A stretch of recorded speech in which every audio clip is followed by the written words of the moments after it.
after day. And it was a great team effort to beat DeWanna Bonner in her return to Gainbridge Fieldhouse. Had to feel great for the fans there to see her vanquished and not playing well, and Alyssa Thomas complaining all over the floor.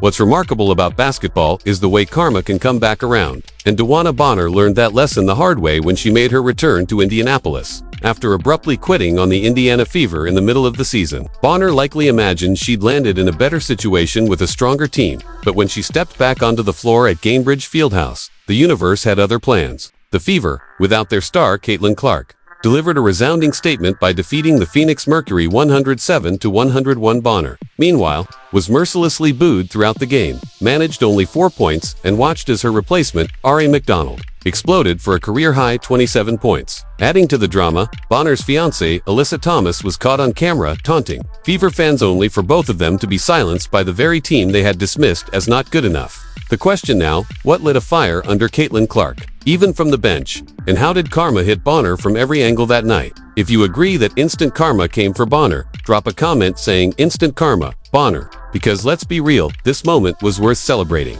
The Fever handed Bonner and the Mercury a beatdown, and fans were more than ready to raise their glasses in celebration. Cheers to seeing DeWanna, the scammer Bonner, get what many felt she deserved. Let's be blunt, she stunk it up.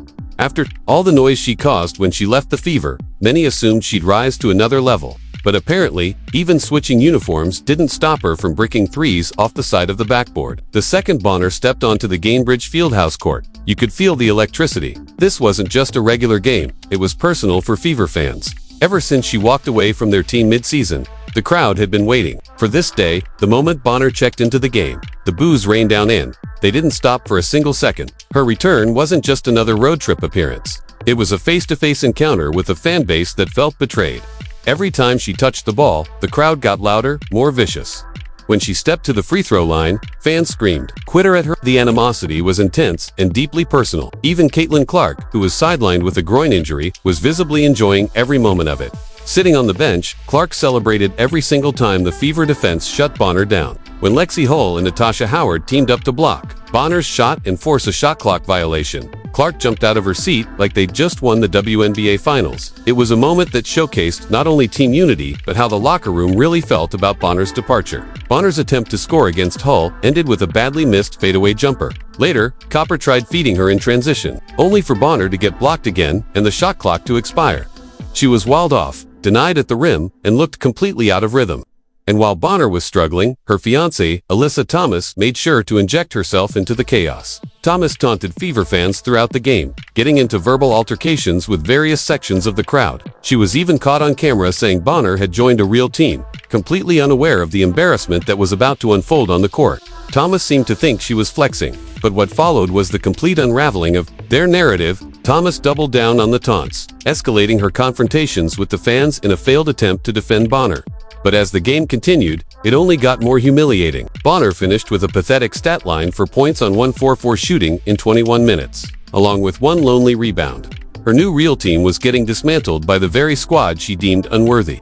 The Fever weren't just trying to win, they were sending a message. This is what happens when you give up on a team that's actually building something special. Bonner's boo-filled return was expected given how she exited, but the performance of the players who replaced her was what truly made the moment sting. Ari McDonald has been a revelation. Once thought to be a minor addition, she's become a critical part of the Fever's back. She was outstanding in this game, while Chloe Bibby looked like a natural fit from the moment she stepped on the floor. The fans had every reason to feel proud and vindicated.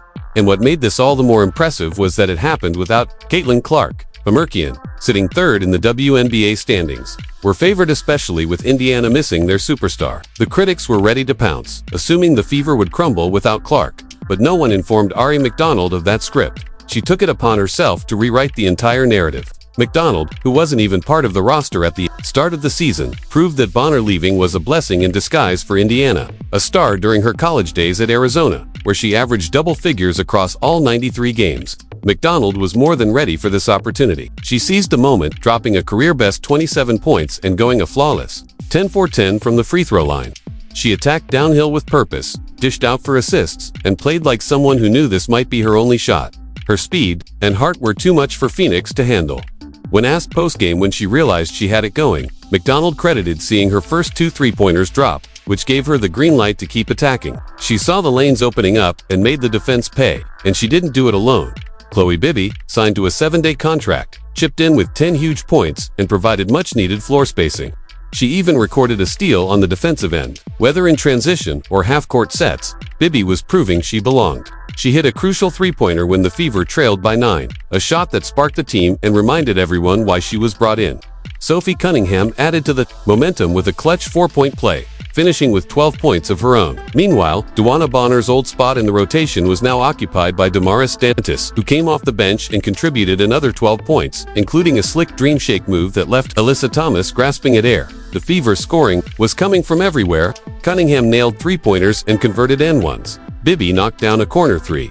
Every player was playing with energy and purpose. Here's the beautiful irony. Both McDonald and Bibby were brought in using the cap space that became available when Bonner quit. The Fever front office didn't just patch holes, they upgraded the roster with players who actually wanted to be in Indiana. These weren't just filler pieces. They were contributors who embodied everything Bonner never gave to the franchise. As Indiana dismantled the Mercury, you could see the disbelief on Phoenix players' faces. This wasn't supposed to happen. Without Clark, the Fever were supposed to fall apart. But instead, they played their most cohesive and inspired basketball of the season. It was addition by subtraction in the most poetic form. And everyone in the building felt it. The knockout punch came in the fourth quarter, delivered by none other than Aaliyah Boston. Up to that point, she had already racked up an impressive double-double 22 points and 12 rebounds. But when the game was on the line, Boston shifted into another gear. The Mercury still believed they had a chance, still thought they could escape with a win. But Boston put those hopes to rest. She took over the game, scoring 17 points in the fourth quarter alone. She went on a personal 10-0 run, destroying any momentum Phoenix had left and sealing the Fever's biggest win of the season. In the huddle after the game, the message from the Fever coaching staff was clear. No room for slippage. The team had executed beautifully on both ends of the floor. The substitutions were on point. Everyone who checked in made an impact. 5 players finished in double figures, nearly 7. The locker room was filled with pride, joy, and unity. Boston's performance wasn't just dominant, it was symbolic of the team's resilience and growth.